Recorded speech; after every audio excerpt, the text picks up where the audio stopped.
ನೀನೇನೇ ಹೇಳಿದ್ರು ಅವನ್ನ ಬಿಡೋದಕ್ಕಾಗೋದೇ ಇಲ್ಲ.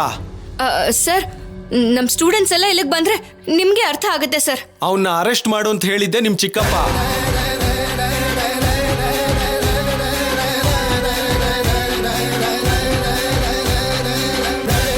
ಏನು, ನಮ್ ಚಿಕ್ಕಪ್ಪನ? ಹೌದಮ್ಮ. ಅವ್ನು ನಮ್ಮ ಹುಡುಗಿಗೆ ತೊಂದರೆ ಕೊಡೋದೇ ಆಗ್ಲಿ, ನಮ್ಮ ಮನೆ ಸುತ್ತೋದೇ ಆಗ್ಲಿ, ನಮ್ಮ ಮಗಳ ಮೇಲಾಗ್ಲಿ ಕಣ್ಣೆತ್ತಿ ಕೂಡ ನೋಡಬಾರ್ದು ಹಾಗೆ ಬುದ್ಧಿ ಹೇಳಿ ಅಂದ್ರು. ಅದಕ್ಕೆ ಅವನ್ನ ಅರೆಸ್ಟ್ ಮಾಡಿ ಒಳಗೆ ಹಾಕಿದೀವಿ. ಅಷ್ಟಕ್ಕೂ ಅವನ್ನ ನೀವು ಬಿಡಿಸ್ಕೋಬೇಕು ಅನ್ಕೊಂಡ್ರೆ ನಿಮ್ಮ ಚಿಕ್ಕಪ್ಪ ಅವ್ರ ಕೈಯಲ್ಲಿ ಒಂದು ಮಾತು ಹೇಳಿಸ್ರಿ, ಆಗ ಬಿಟ್ಬಿಡ್ತೀವಿ.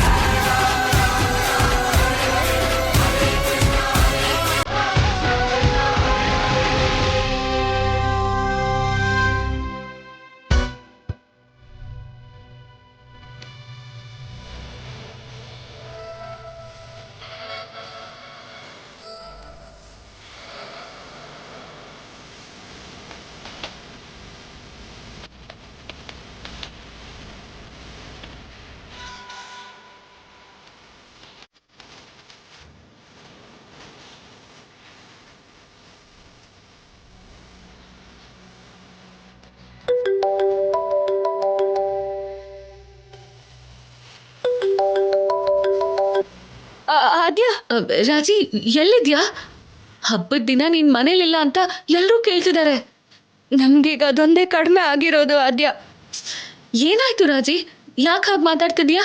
ಕೋಚ್ ಸರ್ನ ಪೊಲೀಸರು ಅರೆಸ್ಟ್ ಮಾಡೋದು ಅಲ್ಲದೆ ಎಲ್ಲರೂ ಚಿತ್ರ ಹಿಂಸೆ ಕೊಡ್ತಿದ್ದಾರೆ.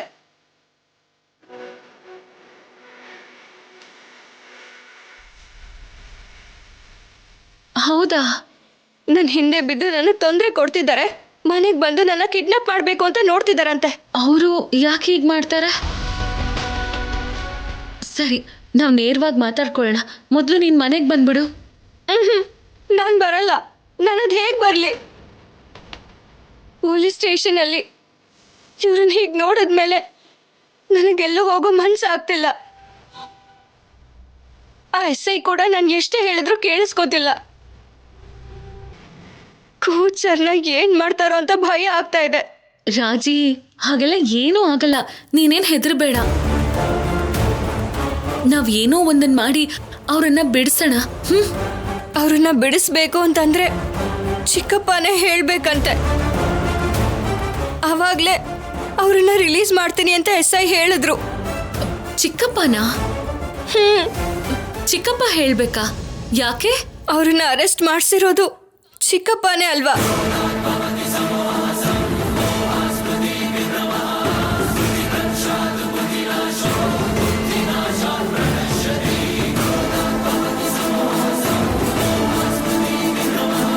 ನನ್ನ ಚಿಕ್ಕಪ್ಪನ ಹತ್ರ ಏನೂ ಕೇಳಕ್ಕಾಗಲ್ಲ. ಆ SIಗೆ ಎಷ್ಟು ಹೇಳಿದ್ರು ಅವ್ರು ಕೇಳಿಸ್ಕೋತಿಲ್ಲ. ನನ್ಗೇನ್ ಮಾಡ್ಬೇಕು ಅರ್ಥನೇ ಆಗ್ತಿಲ್ಲ ಆದ್ಯಾ. ಅದಕ್ಕೆ ಅಂತ ನೀನಲ್ಲೇ ಆಚೆ ಇದ್ಕೊಂಡು ಏನ್ ಮಾಡ್ತೀಯ ಹೇಳು? ಮೊದಲು ನೀನು ಮನೆಗೆ ಬಾ. ಮೊದಲು ನೀನು ಮನೆಯವ್ರ ಕಣ್ಣಿಗೆ ಕಾಣಿಸಿದ್ರೆ ಅದಾದ್ಮೇಲೆ ಏನ್ ಮಾಡ್ಬೋದು ಅಂತ ಯೋಚನೆ ಮಾಡ್ಬೋದು. ಇವ್ರನ್ನ ಇಲ್ಲಿ ಬಿಟ್ಟು ನನಗೆ ಬರಕ್ ಆಗ್ತಿಲ್ಲ. ಇವ್ರನ್ನ ಬಿಡಿಸ್ದೆ ನಾನು ನೆಮ್ಮದಿಯಾಗಿರೋದಕ್ಕೂ ಆಗಲ್ಲ. ಅವ್ರನ್ನ ಬಿಟ್ಟಾದ್ಮೇಲೆ ನಾನು ಬಂದ್ಬಿಡ್ತೀನಿ. ಅಲ್ಲಿವರೆಗೂ ಎಲ್ಲಿರ್ತೀಯ ರಾಜಿ? ನೀನ್ ಕಾಣಿಸ್ದೆ ಹೋದ್ರೆ ಮನೇಲಿರೋರೆಲ್ಲ ಏನಂತಾರೆ? ಇಲ್ಲ ಆದ್ಯಾ, ಅವ್ರನ್ನ ರಿಲೀಸ್ ಮಾಡಾದ್ಮೇಲೆನೆ ನಾನು ಬರೋದು. ರಾಜಿ, ರಾಜಿ,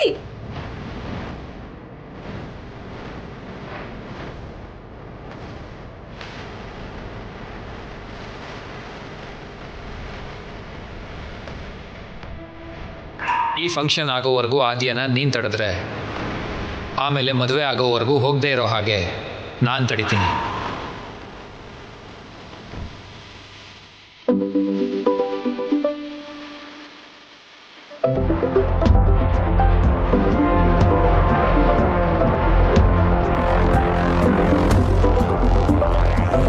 ರಾಜಲಕ್ಷ್ಮಿ,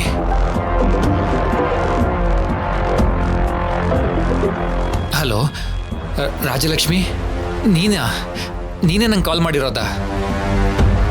ನೀನು ನನಗೆ ಕಾಲ್ ಮಾಡಿದ್ಯಾ ಅಂದರೆ ಇದು ಕನ್ಸಲ್ಲ ತಾನೆ? ಮೊದಲು ನಾನು ಹೇಳೋದನ್ನ ಕೇಳಿಸ್ಕೋತೀರಾ? ನಾನಾಗೆ ಫೋನ್ ಮಾಡಿ ಮಾತಾಡಿದ್ರು ಒಂದು ಮಾತು ಕೇಳಿಸ್ಕೊಳಲ್ಲ ಅಂತ ಅದರಲ್ಲಿ ನೀನೇ ಫೋನ್ ಮಾಡಿ ಮಾತಾಡೋದನ್ನ ಕೇಳಿಸ್ಕೋತೀಯಾ ಅಂದರೆ ನಾನು ಕೇಳದೆ ಇರ್ತೀನ? ಹೇಳು ಹೇಳು. ನಿಮ್ಮ ಹತ್ರ ನಾನೊಂದು ಮುಖ್ಯವಾದ ವಿಷಯನ ಮಾತಾಡಬೇಕು. ಹೇಳು ರಾಜಲಕ್ಷ್ಮಿ. ಫೋನಲ್ಲ, ನಾನು ನೇರವಾಗಿ ಮಾತಾಡ್ತೀನಿ. ಹೌದಾ? ಸರಿ, ಎಲ್ಲಿ ಮೀಟ್ ಮಾಡೋಣ? ನಿನ್ನಿಷ್ಟ, ನೀನು ಎಲ್ಲಿಗೆ ಹೇಳ್ತೀಯೋ ಅಲ್ಲಿಗೆ ಬರ್ತೀನಿ. ದೇವಸ್ಥಾನದಲ್ಲಿ ಸಿಗೋಣ, ಅಲ್ಲೇ ಮಾತಾಡ್ಬೋದು. ಅಲ್ಲೇ ಬಂದ್ಬಿಡಿ. ದೇವಸ್ಥಾನದಲ್ಲ? ಓಕೆ, ನನಗೂ ಓಕೆ. ಬೇಗ ಬಂದ್ಬಿಡಿ. ಬೇಗ ಬರಬೇಕಾ? ನನ್ಗಾಗ್ತಿರೋ ಸಂತೋಷಕ್ಕೆ ಬೈಕಲ್ಲಲ್ಲ, ಗಾಳಿಲೇ ತೇಲ್ಕೊಂಡು ಬರ್ತೀನಿ. ಅಲ್ಲ, ಬರ್ತಾ ಇದ್ದೀನಿ. ಹಾ, ಬಾಯ್.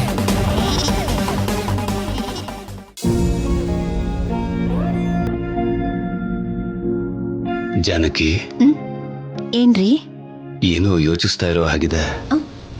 ಅಯ್ಯೋ, ಏನು ಇಲ್ಲ ರೀ. ಯೋಚಿಸ್ತಾ ಇದ್ರು ಏನು ಯೋಚಿಸ್ತಾ ಇಲ್ಲ ಅಂತ ಹೇಳೋದು ನಿಮ್ ಹೆಂಗಸರಿಗೆ ಅಭ್ಯಾಸ ಅಲ್ವಾ?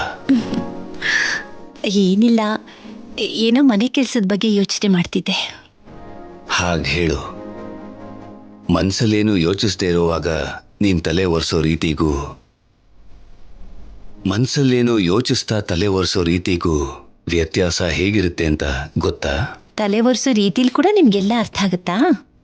ಇಷ್ಟಪಡುವಂಥ ವ್ಯಕ್ತಿಯ ಮಾತು ಬದಲಾದ್ರೂ, ಪ್ರೀತಿ ಬದಲಾದ್ರೂ ಅರ್ಥ ಆಗೋಗುತ್ತೆ. ಅದು ಅರ್ಥ ಆಗದೆ ಇದ್ರೆ ಅವ್ರ ಮಧ್ಯ ಪ್ರೀತಿ ಇಲ್ಲ ಅಂತ.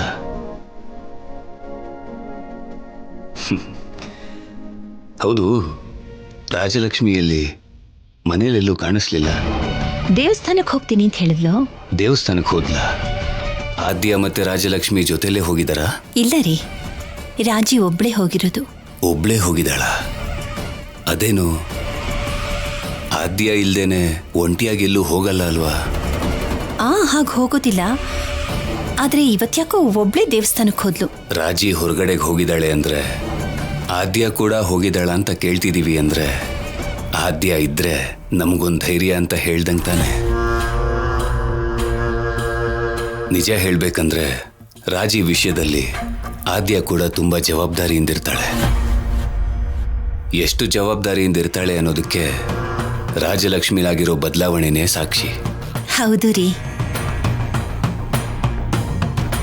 ಆದ್ಯ ಬಂದ್ಮೇಲೆ ರಾಜಲಕ್ಷ್ಮಿ ವಿಷಯದಲ್ಲಿ ನಿನಗೆ ಸ್ವಲ್ಪ ಕೆಲಸದ ಒತ್ತಡ ತಗ್ಗಿರೋ ಹಾಗಿದೆ.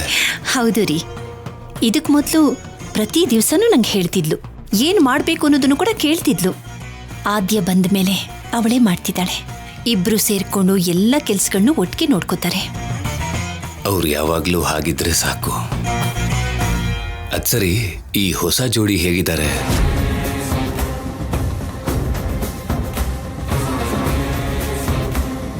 ಯಾಕ್ರಿ, ಯಾಕೆ ಹಾಗೆ ಕೇಳ್ತಾ ಇದ್ದೀರಾ? ಏನಿಲ್ಲ, ಚಾರುಗೆ ಸೀನು ಅಂದ್ರೆ ಇಷ್ಟ ಇದೆ. ಆದ್ರೆ ಸೀನುಗೆ ಚಾರು ಮೇಲೆ ಯಾವುದೇ ರೀತಿ ಪ್ರೀತಿ ಇಲ್ದೇನೆ ಮದುವೆ ಮಾಡ್ಕೊಂಡ ಅಲ್ವಾ? ಇಷ್ಟ ಇಲ್ಲದೆ ಇದ್ರು ಮನುಷ್ಯರನ್ನ ಇಷ್ಟಪಡೋದು ಅಭ್ಯಾಸ ಮಾಡ್ಕೊಳ್ಳಿಲ್ಲ ಅಂದ್ರೆ ಆ ಸಂಸಾರ ಕಷ್ಟವಾಗಿ ಇರುತ್ತೆ. ಅದಕ್ಕೆ ಕೇಳ್ತಿದ್ದೀನಿ, ಆದ್ಯನ್ನ ಅಷ್ಟೊಂದು ಪ್ರೀತಿಸೋನು ಚಾರು ಜೊತೆ ಮದುವೆ ಮಾಡ್ಕೊಂಡ. ಆದ್ಯನ ಮರೆತು ಚಾರು ಜೊತೆಯಲ್ಲಿ ಸಂತೋಷವಾಗಿರ್ತಿದಾನೋ ಇಲ್ವೋ ಅಂತ ಕೇಳ್ದೆ. ಸಂತೋಷವಾಗೇ ಇದ್ದಾರೆ ರೀ. ಸಂತೋಷವಾಗಿದ್ದಾರೆ ಅಂತ ನೀನ್ ಹೇಳ್ತಿರೋ ಮಾತುಗಳಲ್ಲಿ ಆ ಸಂತೋಷ ಕಾಣಿಸ್ತಾನೆ ಇಲ್ಲ. ಇಷ್ಟ ಇಲ್ದೇನೆ ಮದುವೆ ಮಾಡ್ಕೊಂಡಿರೋನು ಅಷ್ಟರಲ್ಲಿ ಮನಸ್ಸು ಬದಲಾಯಿಸ್ಕೊಂಡು ಚಾರು ಜೊತೆ ಸಂತೋಷವಾಗಿದ್ದಾನೆ ಅಂತ ನೀನ್ ಹೇಳಿದ್ರೂ ಕೂಡ ಅದು ಸುಳ್ಳೇ ಆಗತ್ತೆ. ಅವನು ತನ್ನ ಮನಸ್ಸು ಬದಲಾಯಿಸಿ ಚಾರುನ ಹೆಂಡತಿಯಾಗಿ ಸ್ವೀಕರಿಸೋದಕ್ಕೆ ಸ್ವಲ್ಪ ಸಮಯ ಅಂತೂ ಬೇಕಲ್ವಾ? ಅಲ್ಲಿವರೆಗೂ ಅವನ ಮೇಲ್ಚೂರು ಗಮನ ವಹಿಸು. ಹಾಗೆ ಆಗ್ಲಿ. ಜಾನಕಿ, ಚಾರು ನಮ್ಮ ಮನೆಗೆ ಹೊಸದಾಗಿ ಬಂದಿದ್ದಾಳೆ. ಅವಳಿಗೆ ನಮ್ಮ ಮನೆ ಪದ್ಧತಿಗಳನ್ನೆಲ್ಲ ಹೇಳಿ ಗೊತ್ತಿಲ್ಲದಿರೋ ಕೆಲಸನೆಲ್ಲ ಕಲಿಸ್ಕೊಡು. ನಾನ್ ಕಲ್ಸೋದು ಏನ್ರಿ ಇದೆ? ಅತ್ತೆ ಸೊಸೆಯರ ಮಧ್ಯೆ ಮೊದಲಿಂದನೂ ಒಳ್ಳೆ ಅನುಬಂಧ ಇರೋದನ್ನೇ ನೋಡ್ತಾ ಇದ್ದೀನಿ. ಪದ್ಮ ಎಲ್ಲ ಕಲಿಸ್ತಾಳೆ ಬಿಡಿ. ಪದ್ಮ ಕಲಿಸೋದನ್ನ ಪದ್ಮ ಕಲಿಸ್ತಾಳೆ ಬಿಡು. ನೀನ್ ಕಲಿಸ್ಬೇಕಾಗಿರೋದನ್ನ ನೀನ್ ಕಲಿಸ್ಕೊಡು. ಸರಿ. ಏನ್ ಕಲಿಸಿದ್ರು ಕಲಿಸ್ಲಿಲ್ಲ ಅಂದ್ರೂ ಪರವಾಗಿಲ್ಲ. ಆದ್ರೆ ಒಂದಂತೂ ಖಂಡಿತವಾಗಿ ಕಲ್ಸ್ಕೊಡು. ಏನ್ರಿ ಅದು? ಗಂಡನ್ನ ಪ್ರೀತಿಸೋದು, ಪ್ರೀತಿಯಿಂದ ನೋಡ್ಕೊಳ್ಳೋದು. ಮದುವೆ ಆಗಿರೋ ಗಂಡು ಸಂತೋಷವಾಗಿದ್ದಾನೆ ಅಂದ್ರೆ ಅವನ ಮುಖದಲ್ಲಿರೋ ನಗು ಅವನದಲ್ಲ, ಅವನನ್ನ ಪ್ರೀತಿಯಿಂದ ನೋಡ್ಕೊಳ್ಳೋ ಅಂತ ಅವನ ಹೆಂಡ್ತಿದು. ಕಷ್ಟದಲ್ಲಿ ಸಮಾಧಾನ ಮಾಡಿ ಮನೆ ಬಗ್ಗೆ ಯೋಚನೆ ಮಾಡುವಂತ ಅಗತ್ಯ ಇಲ್ದ ಹಾಗೆ ಮನೆ ಜವಾಬ್ದಾರಿನೆಲ್ಲ ಹೊತ್ಕೊಂಡು ಎಲ್ಲದಕ್ಕೂ ನಗ್ತಾ ಏನೂ ಆಗಲ್ಲ ಬಿಡ್ರಿ ಅಂತ ಧೈರ್ಯ ಕೊಡೋ ನಿನ್ನ ಹಾಗಿರ್ಬೇಕು. ಆಗ ಸೀನು ಕೂಡ ನನ್ನ ಹಾಗೆ ಸಂತೋಷವಾಗಿರ್ತಾನೆ. ಸೊಸೆಯಾಗಿ ಬಂದಿರೋ ಹೆಣ್ಮಗು ಅತ್ತೆ ಮನೆ ದೀಪ ಮಾತ್ರ ಅಲ್ಲ, ಗಂಡನ ಮುಖದಲ್ಲಿ ನಗು ಕೂಡ ತರಿಸ್ಬೇಕು, ನಿನ್ನ ಹಾಗೆ. ನೀವು ಇತ್ತೀಚೆಗೆ ತುಂಬಾ ರಸಿಕರಾಗ್ಬಿಟ್ರಿ. ಇರೋದಂತಾನೆ ಹೇಳ್ದೆ. ಈ ನಿನ್ನ ರಾಜಾರಾಮ್ಗೆ ಸುಳ್ಳು ಹೇಳಕ್ಕೂ ಬರುತ್ತಾ? ಈ ನಿನ್ನ ನಗು ಹೀಗೆ ನನ್ನ ಎದುರಿಗಿದ್ರೆ ಸಾಕು, ಇನ್ನೂ 100 ವರ್ಷ ಸಂತೋಷವಾಗಿ ಬದುಕ್ಬಿಡ್ತೀನಿ. ಹೌದಾ? ಹಾಗಿದ್ರೆ ಒಂದು ಕೆಲಸ ಮಾಡಿ, ನನ್ನ ನಗುನ ಜೇಬಲ್ಲಿ ಇಟ್ಕೊಂಡು ಊರೆಲ್ಲ ತಿರುಗಾಡಿ. ಶಾಪಲ್ಲಿ ಅದನ್ನು ಎದುರುಗಡೆ ಇಟ್ಕೊಂಡು ಸಂತೋಷ ಪಡಿ. ನಿಜಾನೇ ಅಲ್ವಾ? ಕುಡು ಹಾಗಾದ್ರೆ.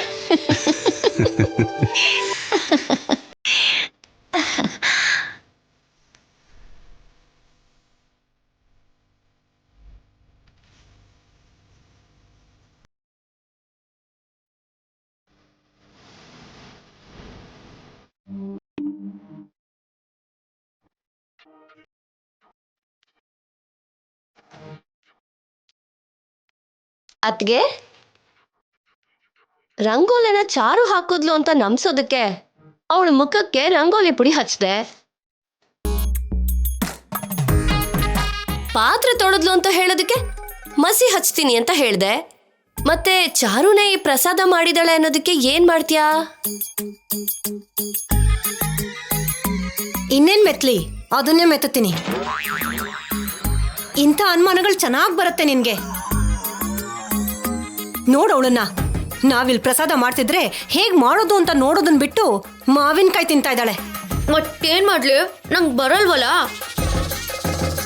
ಬರಲ್ಲ ಬರಲ್ಲ ಅನ್ಬೇಡ್ವೆ. ಆ ಶಬ್ದ ಕೇಳ್ತಿದ್ರೇನೆ ಮೈಯೆಲ್ಲ ಉರಿಯತ್ತೆ. ಛೇ, ಹೇಗ್ ಮಾಡೋದು ಅಂತ ನೋಡಿದ್ರೆ ಅಲ್ವಾ ನೀನ್ ಕಲ್ತ್ಕೊಳ್ಳೋದು. ಮಾಡಕ್ ನೀವು ಇದೀರಾ ಅಲ್ವಾ ಅತ್ತೆ? ಹೌದು, ಜೀವನ ಪೂರ್ತಿ ನಾವು ಮಾಡ್ತಾನೆ ಇರ್ತೀವಿ, ನೀನ್ ತಿನ್ಕೊಂಡೇ ಇದ್ಬಿಡು. ಇದನ್ನೆಲ್ಲ ನೀನ್ ಮಾಡಿ ಎಲ್ರ ಕೈಯಲ್ಲೂ ಅಬ್ಬಾ ಚಾರು ಏನ್ ಸಂಸ್ಕಾರವಂತ್ಲಪ್ಪ ಅಂತ ನೀನ್ ಅನ್ನಿಸ್ಕೊಂಡ್ರೆ ನನ್ ಮಗನ್ ಮನ್ಸು ಕೂಡ ಬದ್ಲಾಗಿ ಈ ಮಾವಿನಕಾಯಿ ಅಲ್ವೇ ಹುಳಿ ಮಾವಿನಕಾಯಿ ತಿನ್ನೋ ಅದೃಷ್ಟ ಬರತ್ತೆ. ಇಲ್ಲ ಅಂತಂದ್ರೆ ನೀನ್ ಹಾಗ್ ತಿಂತಾನೆ ಇರ್ತೀಯ, ನಾವ್ ಹೀಗ್ ಮಾಡ್ತಾನೆ ಇರ್ತೀವಿ ಅಷ್ಟೇ.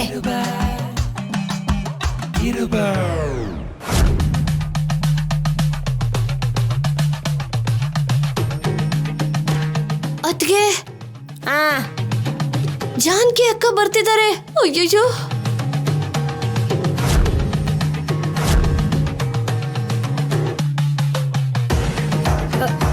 ಲೇ ಲೇ ಲೇ ಲೇ ಲೇ ಬಾರೆ ಬಾ. ಏ ಬಾರೆ, ಅತ್ತಿಗೆ ಬರ್ತಿದ್ದಾಳಲ್ಲಿ, ಬಾ ಕೂತ್ಕೋ.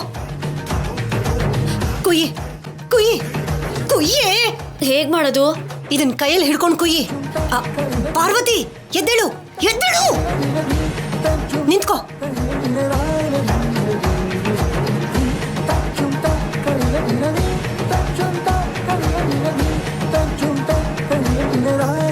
ಪದ್ಮಾ, ಏನಿನ್ನು ಹೆಚ್ಚಿದಾಗಿಲ್ವಾ? ಮಾಡ್ತಿದ್ದಾಳೆ ಅತ್ತಿಗೆ. ಅವಳು ಹೆಚ್ಚುತ್ತಾ ಇದ್ರೆ ನೀ ತಿಂತ ನಿಂತಿದ್ಯಾ? ಮಿಕ್ಕ ಕೆಲ್ಸಗಳನ್ನೆಲ್ಲ ನೋಡ್ಕೋಬೇಕಲ್ವಾ ಪದ್ಮಾ? ನಾವ್ ಹೋದ್ರೆ ಚಾರುಗ್ ಮಾಡಕ್ಕಾಗಲ್ವಲ್ಲ, ಅದಕ್ಕೆ.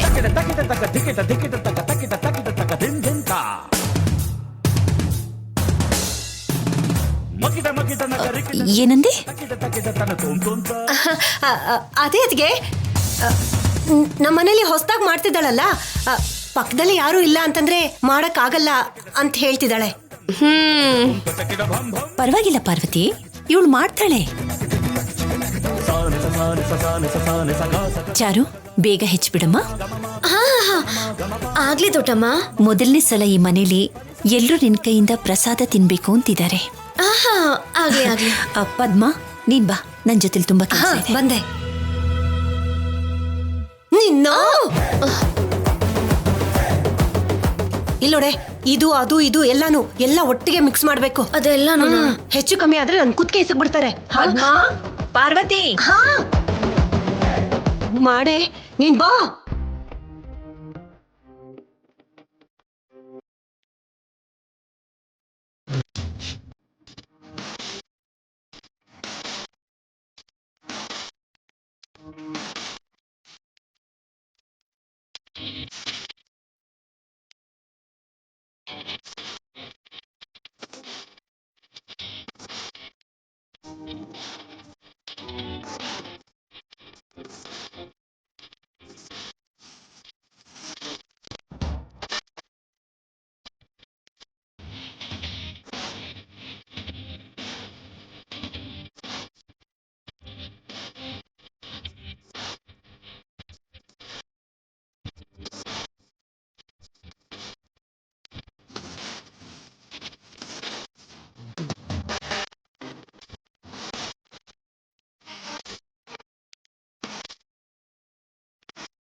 ಏನೋ ಕಮ್ಮಿ ಇದೆ ಅಂತ ಅನಿಸ್ತಾ ಇದೆಯಲ್ಲ, ಏನದು? ಉಪ್ಪು ಕಮ್ಮಿ ಆಗಿದೆ.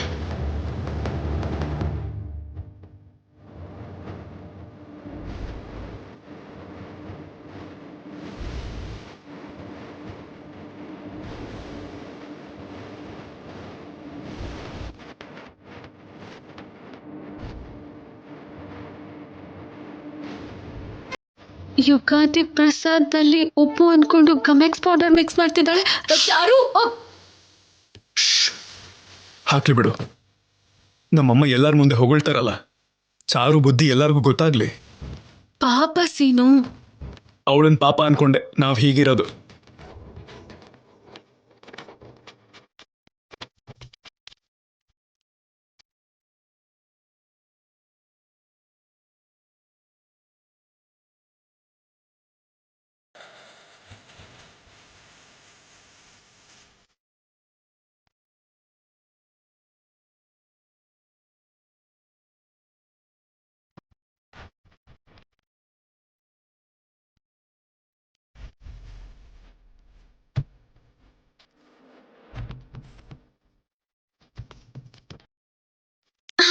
ಯುಗಾದಿ ಪ್ರಸಾದ ಈಗ ರೆಡಿಯಾಗಿದೆ.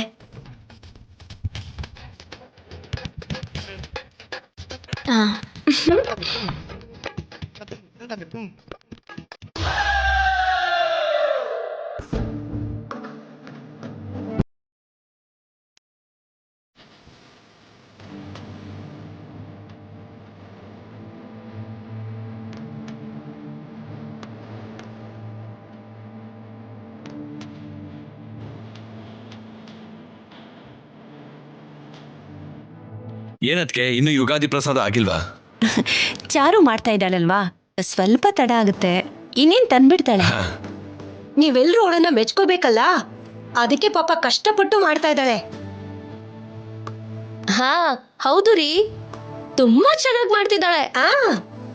ಬರ್ಲಿ ಎಷ್ಟು ಚೆನ್ನಾಗಿ ಮಾಡಿರ್ತಾಳಂತ ತಿಂದ್ಮೇಲೆ ಅಲ್ವಾ ಗೊತ್ತಾಗೋದು. ಅತ್ತೆ, ಯುಗಾದಿ ಪ್ರಸಾದ ರೆಡಿ ಆಗಿದೆ ನೋಡಿ, ತಂದೆ ಬಿಟ್ಲು ಅಷ್ಟು ಬೇಗ. ಸರಿ, ಪ್ರಸಾದನ ದೇವ್ರ ಹತ್ರ ಇಟ್ಬಿಡಮ್ಮ, ಆಮೇಲೆ ಎಲ್ರಿಗೂ ತಿನ್ನೋಕ್ ಕೊಡುವಂತೆ. ಇಡು.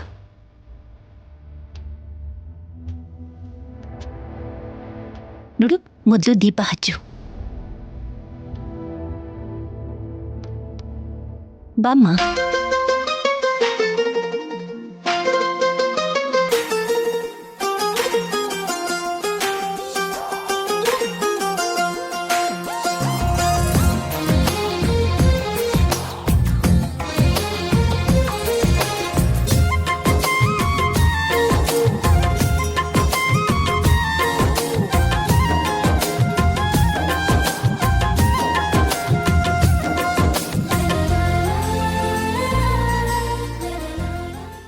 ಜಾನಕಿ, ರಾಜಲಕ್ಷ್ಮಿ ಇನ್ನೂ ದೇವಸ್ಥಾನದಿಂದ ಬರ್ಲಿಲ್ವಾ? ಇಲ್ಲ ರೀ. ಏನತ್ಗೆ?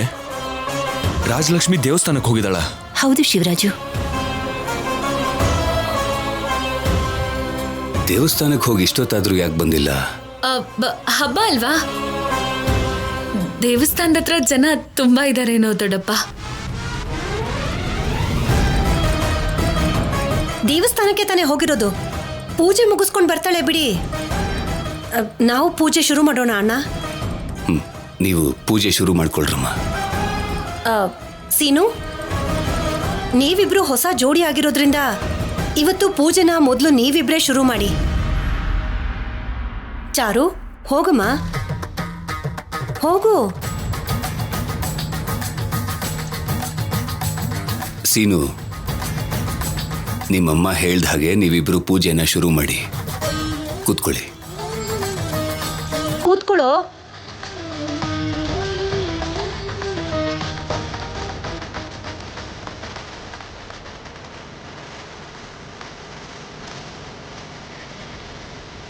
ಪೂಜೆ ಮಾಡೋ ಸಮಯದಲ್ಲಿ ಯಾರಾದ್ರೂ ಹಾಡಿದ್ರೆ ತುಂಬಾ ಚೆನ್ನಾಗಿರುತ್ತೆ. ನಮ್ ಚಾರು ಚೆನ್ನಾಗಿ ಹಾಡು ಹಾಡ್ತಾಳೆ.